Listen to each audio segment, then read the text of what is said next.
move to our final topic du jour, and that is the lovely topic of analytics. So if I had $1 for every time I heard the term analytics over the last year, I'd be a very rich man.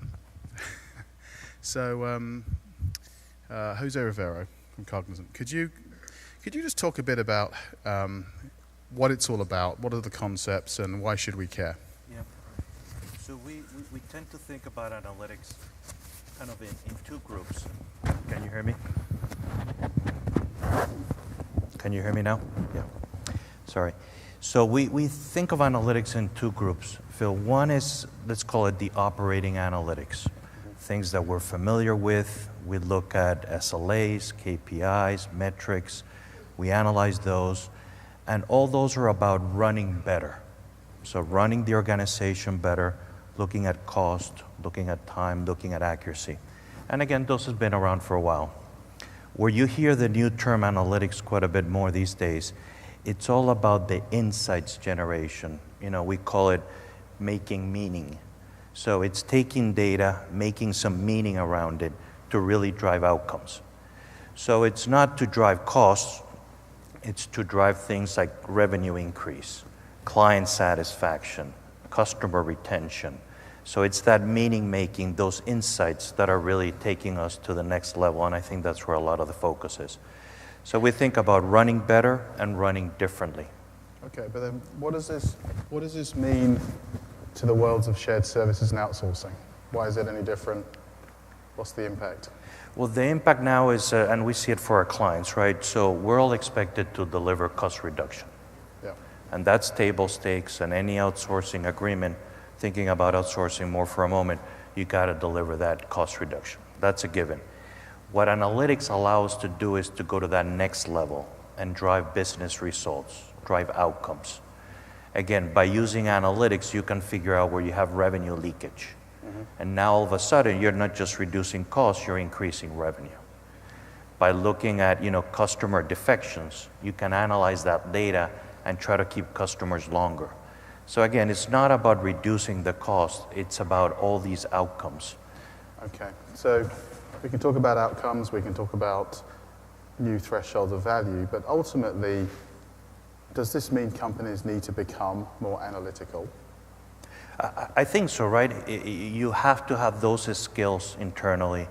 You have to have those analytical tools to, again, make meaning, to develop those insights that allow you to innovate, find opportunities to drive outcomes. Yeah, I do think we all need to become more analytical. We need to hire slightly different type of people, right? Probably higher level skills. We talked about talent before. This particularly comes in the analytics space.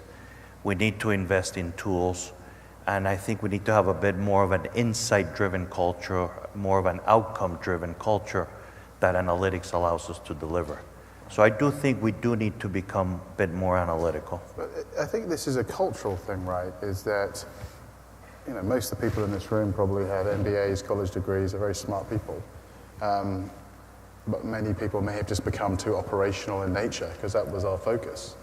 So how do we shift the emphasis back to how do we become a more of a thinking, analytically driven organization? Right. So it's aligning the analytics and embedding them in the process work we do. So analytics is not a standalone, it's not a separate department, it's not a separate business. It has to be part of the work we do every day. So, for example, when we process clinical data, we're analyzing all this data, and at the same time, we're looking for red flags to tell our clients, this trial is not going well. When we process a health claim, sure, we'll take care of the processing. Where in parallel to that, we're doing analytics to check for fraud detection and fraud prevention. So it's putting the analytics in the process. It's embedded in the way we run the process, we think about it, it's a cultural change. And we need to be able to gather that data and analyze it very much within the process. It's not a separate department. And who drives the change? Is it the provider or is it the customer? I mean, I keep hearing about, we just sold a 20 FTE analytics deal. What does that mean? Was it driven by the client wanting to say, we want to be more analytical, or were they just looking to have some cheap analytical support? Yeah, and that's an example of the, a standalone analytics engagement, Right. where the client may want 20 people to help them with analytics, ad hoc reporting. You can take that path. I think where you get a lot more benefit and value is to embedding it into the process. So it's not adding a standalone 20-person analytics group. No, it's doing analytics on the F&A work you're doing, on the claims processing, on the clinical data management. It's not 20 people separately, it's adding analytics to the work you're currently doing and being able to analyze that process data real time every day. Yeah. But how does it, it's a grading concept. We'll go hire Cognizant or IBM or whoever, and they're going to bring all these smart analytical people into my organization to help me get better at this. But how does that really work in practice? In terms of you're a CFO or a controller, for example, and you go to your staff, we're going to get some help from Cognizant to improve our analytical capability. How do you, A, start to have that conversation? And who drives the behavior and the collaboration? How do you get from A to B then to C with this? Right. So obviously, as you're defining the scope of work, right, you're talking about a process that you want to give a service provider. You define all that, as we do every day today. The next step is to look at then the analytics that you're going to deliver. Yeah. So there will be the operating analytics, the outcome analytics, the business insights. So it's a very specific, explicit discussion of, hey, here are the analytics, the reports that I'm getting daily, weekly, and monthly. And once you define that, then it's for the service provider to operationalize that. So in that discussion, in the analytics that the client wants to see, that's where you get into the outcomes. What's really important to that client? Right. And that in that discussion is where you define the outcomes, and then we'll deliver the analytics around it. Okay, and then are you typically starting small, like you might go to one of your clients and just give them a couple of analytical staff to kind of get things rolling, and you grow, you kind of do that kind of radiate and penetrate type of approach? How are you going about building your business? Yeah, when it's a standalone analytics engagement, yeah, where they want some standalone analytical resources, that's an approach. Yeah. What we would prefer to do is say, on your claims processing, and we process so many millions of claims for you, let me give you the analytics on these 2 million claims. So it's a bit more of a discussion of the analytics on the process as opposed to the bodies, right, to help you with the analytics. Okay, so tell me about this making meaning strategy you have at Cognizant. How does that apply and why is that different in the market? Yeah, so we, our big framework, or one of our governing frameworks, is the SMAC stack, yeah, that you may have heard about.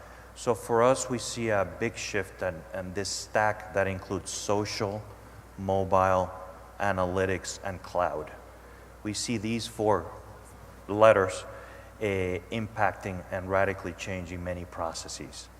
So as we think about analytics, it's a key component of that SMAC stack, which we believe is going to change many business models and be very disruptive.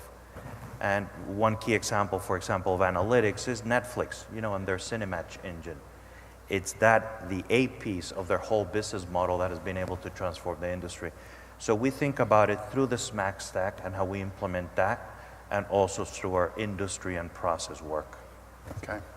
Now, when we look at BPO today, when you've done let's take an F&A deal, once you've sold your client, procure to pay, record to report, or the cash, surely the only way you can upsell them is to sell them analytics, right? So surely analytical capability is going to differentiate the provider industry. Yeah, and that's right on, right? So spend analytics, for example, tends to be an add-on that tends to be in a lot of the F&A engagement. Right. So yeah, it's that extra add-on that gives you the insights to be able to deliver more outcomes. Good. So finally then, what would your advice be to shared services folk today in terms of how to approach analytics in your own job and maybe how to improve it and what kind of questions to ask? I think you have to think about what outcomes you want to drive beyond cost reduction. Once you figure out those outcomes, you need to figure out what are the analytics that you need to do to drive those outcomes.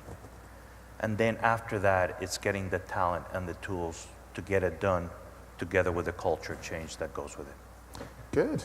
Well, thank you very much, Jose. Thank you. Time is up. Thanks.